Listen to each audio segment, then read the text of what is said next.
எல்லாருக்கும் வணக்கம். நாம் இன்னைக்கு சூப்பரான அவல் பாயசம் எப்படி பண்ணலான்னு பார்க்கலாம். வாங்க வீடியோக்குள்ளே போகலாம். ஃபஸ்ட்டு பாத்திரத்தை அடுப்பில் வச்சுட்டு கொஞ்சமாக நெய் ஊற்றிக்கோங்க. அப்புறம் இதில் ஒரு 10 முந்திரி சேர்த்துக்கலாம். அது லைட்டாக வறுபட்ட உடனேயே ஒரு 10 கிஸ்மிஸ் பழமும் சேர்த்துக்கோங்க.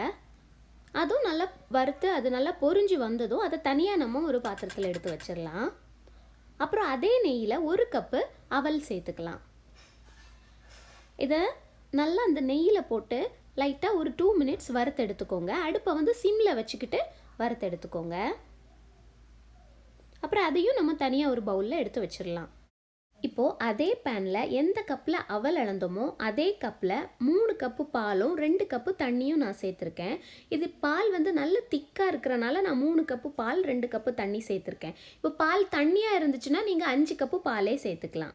இப்போ இந்த பால் நல்லா கொதிச்சதும் நம்ம எடுத்து வச்சுருக்கிற அவல் இதில் சேர்த்துக்கலாம். அவல் சேர்த்துட்டு மூடி வச்சு வேக வைங்க. மூடி வைக்கும்போது ஃபுல்லாக மூடி வைக்காமல் லைட்டாக ஓப்பன் பண்ணி இந்த மாதிரி திறந்து வைங்க.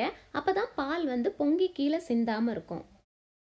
இப்போ பாருங்கள், அவல் வந்து ஒரு 2-3 மினிட்ஸ் நல்லா வெந்துடுச்சு.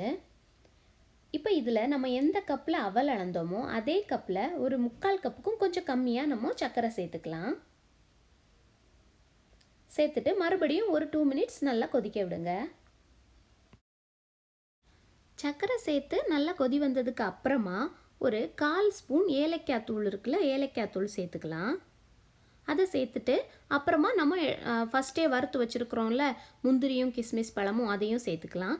சேர்த்துட்டு நல்லா மிக்ஸ் பண்ணி விட்டுக்கோங்க. விட்டுட்டு அடுப்பு ஆஃப் பண்ணிவிட்டு மூடி வச்சுருங்க. ஒரு 5 மினிட்ஸ் மூடி வச்சதுக்கு அப்புறம் ஓப்பன் பண்ணி பார்த்தீங்கன்னா அவல் பாயசம் உங்களுக்கு கொஞ்சம் திக்காயிடும். சாப்பிட்றதுக்கும் ரொம்ப நல்லாயிருக்கும். நீங்களும் வீட்டில் இதை செஞ்சு பாருங்கள். இந்த வீடியோ உங்களுக்கு பிடிச்சிருந்துச்சுன்னா மாதவாஸ் கிச்சனுக்கு சப்ஸ்கிரைப் பண்ணுங்கள். தேங்க்யூ.